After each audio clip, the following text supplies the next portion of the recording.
Today's story: bully slapped single dad veteran in a diner, not knowing that tattoo marked a Delta Force legend, will shock you. Watch till the end and don't forget to subscribe, like, and share the video. So let's begin. Daniel Cross walked into the small Montana diner with his 8-year-old daughter Emma, hoping for a quiet Sunday morning. The place smelled of fresh pancakes and brewed coffee, and the sun warmed the windows. For a moment, Daniel felt almost normal, like a regular dad spending time with his little girl. Emma held his hand tightly as they chose a booth near the window. She loved weekend breakfasts, especially when her father made time for her. Daniel had promised her a day without worries, no chores, no stress, just the two of them sharing laughter over warm food. He wanted her childhood to have moments untouched by his past. Daniel wore an old jacket, sleeves rolled just enough to reveal a faded black tattoo. Most people assumed it was decorative, something random, but it wasn't. The ink represented missions no civilian would ever hear about. Missions completed with precision, danger, and silence. Only elite soldiers recognized it. Despite the peaceful morning, Daniel's instincts never fully relaxed. Years in Delta Force trained him to observe everything: the door, the exits, suspicious hands, shifting tones. Even here, in a friendly Montana diner, he quietly scanned the room. Old habits didn't fade. They just slept lightly. Emma didn't notice her father's constant alertness. She giggled at her chocolate milk and told him about a school project on animals. Daniel smiled, soaking in her joy. For her, he wanted to be a gentle, stable father, not the man who once operated in the darkest corners of the world. As they waited for their food, a sudden loud engine outside broke the calm. Daniel didn't react, but his senses sharpened instantly. Through the window, he saw a tall man stumble out of a dusty truck, loud and restless. Daniel recognized the type immediately: aggressive, insecure, unpredictable. The man pushed the diner door open with unnecessary force. Conversations paused for a moment. The staff recognized him as Cole Yates, a known troublemaker who often showed up drunk, looking for someone to humiliate. His reputation wasn't dangerous, just annoying. But today his anger seemed sharper. Anger. Cole scanned the diner with a smirk, noticing which customers avoided eye contact. He enjoyed that fear. When his eyes landed on Daniel, sitting quietly with Emma, he scoffed. Cole didn't see a warrior.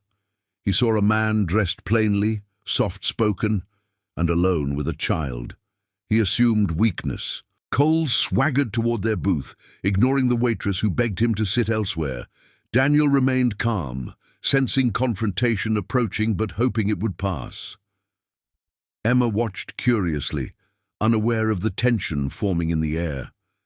Daniel gently squeezed her hand, silently telling her to stay close. Cole stopped at Daniel's table and leaned in too close, reeking of alcohol. "Look at you," he slurred, "sitting here like you own the place." Daniel didn't respond. He simply looked at the man, expression steady, unbothered. That calmness irritated Cole more than fear would have. Trying to provoke a reaction, Cole pointed at Daniel's tattoo. "Nice little drawing. Bet you got that pretending to be tough." The remark was harmless, but it carried arrogance. Daniel continued to stay silent, unwilling to escalate. But Cole mistook silence for cowardice, a mistake he'd soon regret. Seeing no reaction, Cole laughed loudly, drawing attention from the entire diner. Then, in one reckless motion, he slapped Daniel across the face in front of Emma. Gasps spread through the room. Emma froze, eyes wide. Cole grinned, unaware that he had just crossed a line he could never undo. For a moment, the diner froze in complete silence. Emma clutched the edge of the booth, her small body trembling. Daniel didn't move right away. He simply blinked once, slowly, as if calculating the space around him. The slap didn't hurt him, but the humiliation in front of his daughter cut deep. Cole misread Daniel's stillness as fear. He chuckled and looked around, seeking approval from the stunned diners. "See? Told you he's soft." He bragged loudly. His voice echoed through the tense room. But the customers didn't laugh. They watched Daniel carefully, knowing something about this calm felt dangerously controlled. Daniel finally placed his hand gently on Emma's shoulder, guiding her further into the booth. His voice was soft, steady, and warm. "Stay right here, sweetheart." Emma nodded, trusting him completely. Daniel stood up slowly, every movement deliberate, like a man choosing precision over anger. Cole stepped back, suddenly unsure. The calm man he mocked now looked different, colder, sharper, composed in a way no ordinary person could be.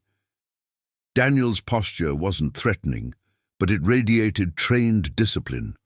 He spoke quietly, his tone chilling. "I've ended warlords who made less noise than you." The bully's smirk vanished instantly. Fear flickered across his face as he glanced at the tattoo he had mocked earlier. Something about those words, spoken without arrogance, made Cole realize he might have provoked someone far more dangerous than he imagined. The diners exchanged knowing looks. They sensed the shift. Cole tried to regain his confidence and swung sloppily, but Daniel moved before the punch even formed. With one fluid step, Daniel redirected Cole's arm, twisted his wrist, and took him to the floor.